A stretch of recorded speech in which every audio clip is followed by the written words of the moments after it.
नमस्कार बंधुरा प्रत्याशा छिलो एबारेर बाजेटे लक्ष्मीर भाण्डार प्रकल्पेर टाका बाड़ते पारे कारण 2026 विधानसभा निर्वाचनेर आगे एटाई सरकारेर शेष पूर्णांग बाजेट। ताई सकलेई आशा करेछिलेन एमनकि विभिन्न संबाद माध्यमे प्रचारও हয়েছিল लक्ष्मीर भाण्डार प्रकल्पेर टाका बाड़ते पारे। ताछाड़ाओ जारा एई राजनैतिक दलेर संगे जुक्त आछेन तेमन सब व्यक्तित्वरा সেই সঙ্গে উত্তরবঙ্গ উন্নয়ন মন্ত্রী তাছাড়াও আপনি আজ যদি ফেসবুক ফলো করে থাকেন তাহলে দেখতে পাবেন সেখানেও কিন্তু এই ধরনের নানান প্রচার দেখা যাচ্ছিল শাসক দলের যারা কর্মী আছেন তাদের পক্ষ থেকে। কিন্তু শেষমেশ লক্ষ্মীর ভাণ্ডার প্রকল্পের টাকার বৃদ্ধি করা হয়নি। তবে আগের দিনের ভিডিও যদি আপনি দেখে থাকেন সেখানে কিন্তু আমি বলেছিলাম যে এবারের বাজেটে লক্ষ্মীর ভাণ্ডার প্রকল্পের টাকা নাও বাড়তে পারে।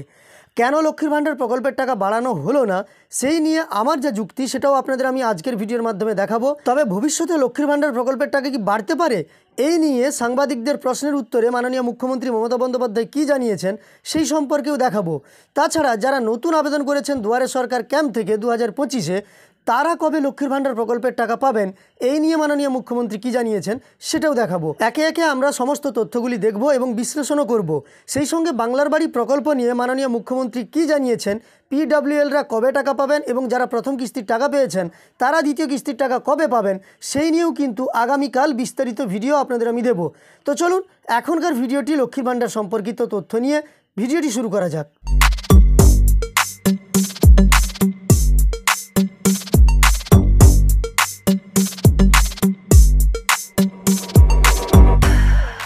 লক্ষ্মীর ভাণ্ডার প্রকল্পে এখনো পর্যন্ত 2,21,00,000 মা বোনেরা পায় এবং এতে আমাদের প্রচুর টাকা খরচ হয়, 50,000 কোটি টাকা। তার কারণ আমাদের দেখা দেখি টুকলি করে কিছু কিছু রাজ্য যেটা বিজেপি ইলেকশনে জেতার জন্য করেছেন, অনেক রাজ্য আবার অনেকগুলো বন্ধও করে দিয়েছে। তাদের মধ্যে নানা রকম রেস্ট্রিকশন কাজ করে, যেমন মান্থলি কারো বাইক থাকলে হবে না বা ফোন থাকলে হবে না বা 2.5 লক্ষ টাকা বছরের ইনকাম হতে হবে, সব আছে। কিন্তু আমাদের লক্ষ্মীর ভাণ্ডার হচ্ছে ইউনিভার্সাল।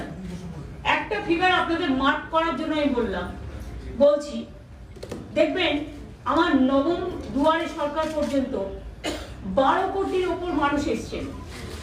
আপনারা আমাদের কোশ্চেন করতে পারেন, বামফ্রন্ট থাকাকালীন লাস্ট যে সেন্সাস হয়েছিল তখন সেন্সাসে 9 কোটি দেখানো হয়েছিল, এখন প্রায় ওটা 11 কোটি হয়ে গেছে। কিন্তু তা সত্ত্বেও 12 কোটির বেশি মানুষ কি করে এলো? তার কারণ একটা পরিবারের থেকে 3 জন মহিলাও কিন্তু লক্ষ্মীর ভাণ্ডার পায়। মনে রাখবেন এটা ইউনিভার্সাল।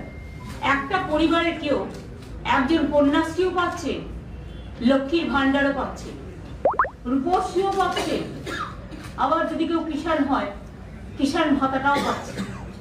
সুতরাং এরকম নানা রকম স্কিম আছে, মোট 94টা স্কিম আছে আমাদের জন্ম থেকে মৃত্যু পর্যন্ত। এক্ষেত্রে মাননীয় মুখ্যমন্ত্রী যেটা জানিয়েছেন 2,21,00,000 মহিলা লক্ষ্মীর ভাণ্ডার প্রকল্পের মাধ্যমে প্রত্যেক মাসে আর্থিক সহযোগিতা পাচ্ছে। অন্যান্য রাজ্যের ক্ষেত্রে এই স্কিম থাকলেও তা কিন্তু প্রত্যেক পরিবার প্রতি একজনকেই দেওয়া হয়। আর এই রাজ্যে লক্ষ্মীর ভাণ্ডার প্রকল্পের টাকা একই পরিবারের অনেকেই পেতে পারেন। সেই সঙ্গে এমন কোনো ধরাবাঁধা নিয়ম নেই যেখানে লক্ষ্মীর ভাণ্ডার প্রকল্প থেকে অনেকে বঞ্চিত হতে পারেন। এই কথা মাননীয় মুখ্যমন্ত্রী জানালেন। সেই সঙ্গে আরও জানালেন যে এই প্রকল্পের জন্য কত টাকা ব্যয় হচ্ছে বর্তমানে সেই সম্পর্কে। তাছাড়াও মাননীয় মুখ্যমন্ত্রী লক্ষ্মীর ভাণ্ডার প্রকল্প নিয়ে আরেকটি কথা জানিয়েছেন, সেটি হলো যারা এবারের দুয়ারে সরকার ক্যাম্প থেকে ফর্ম জমা করেছেন তারা কবে টাকা পাবেন সেই সম্পর্কিত তথ্য। আগে আমরা মাননীয় মুখ্যমন্ত্রীর বক্তব্য শুনে নিই। লক্ষ্মীর ভাণ্ডার পাচ্ছে আমাদের 2,21,00,000 মেয়েরা।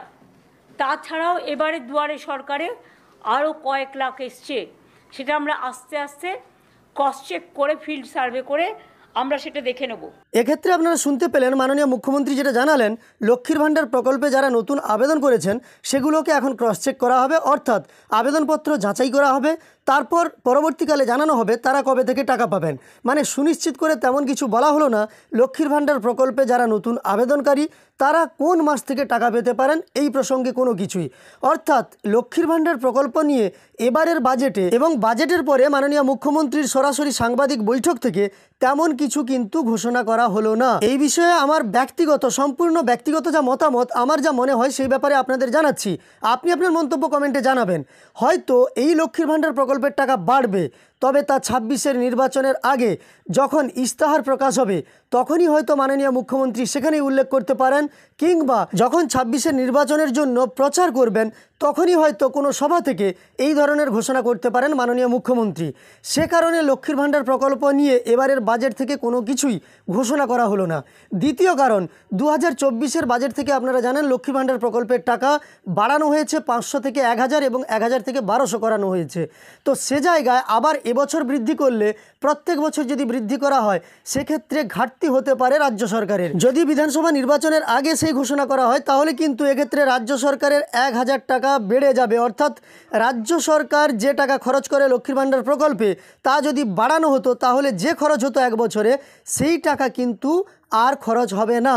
বিধানসভা নির্বাচনের সময় ঘোষণা করলে ভোটও একটি বড় ফ্যাক্টর হয়ে তখন দাঁড়াবে। তো এ বিষয়ে আমার মন্তব্য আমি জানালাম, আপনি কি মনে করেন সেটা কমেন্টে জানাবেন। এবার সাংবাদিক বৈঠক থেকে মাননীয় মুখ্যমন্ত্রী কি জানিয়েছেন সে ব্যাপারে দেখিয়ে দিচ্ছি, দেখুন। তো দেখুন, এই নিয়ে আনন্দবাজার অনলাইনে একটি প্রতিবেদন প্রকাশিত হয়েছে আজই সন্ধেবেলা, যেখানে জানানো হয়েছে লক্ষ্মীর ভাণ্ডার প্রকল্পের উল্লেখ অবশ্য বাজেট পুস্তিকায় রয়েছে। সেখানে লেখা হয়েছে, নারী ক্ষমতায়ন বৃদ্ধির উদ্দেশ্যে রাজ্য সরকার একগুচ্ছ জননী ভিত্তিক প্রকল্প রূপায়িত করেছে, যার মধ্যে উল্লেখযোগ্য হলো লক্ষ্মীর ভাণ্ডার, কন্যাশ্রী প্রকল্প, রূপশ্রী প্রকল্প ইত্যাদি। এই প্রকল্পগুলি রাজ্যের নারীদের জীবনের বিভিন্ন পর্বকে গভীরভাবে ছুঁয়ে আছে। বাজেট বইয়ে উল্লেখ করা হয়েছে লক্ষ্মীর ভাণ্ডার প্রকল্পে 2.21 কোটি মহিলা উপকৃত হয়েছেন। লক্ষ্মীর ভাণ্ডারে মাথাপিছু অর্থ বৃদ্ধি করা হবে কিনা সে বিষয়ে বিকেলে সাংবাদিক বৈঠকে প্রশ্ন করা হয় মুখ্যমন্ত্রীকে। তিনি জানান সেটি পরবর্তী সময়ে দেখা হবে। অর্থাৎ এক্ষেত্রেও কিন্তু মাননীয় মুখ্যমন্ত্রী একটি টান রেখে দিলেন বক্তব্যে, অর্থাৎ পরবর্তী সময়ে লক্ষ্মীর ভাণ্ডার প্রকল্প বাড়ানোর ব্যাপারে রাজ্য সরকার দেখবে।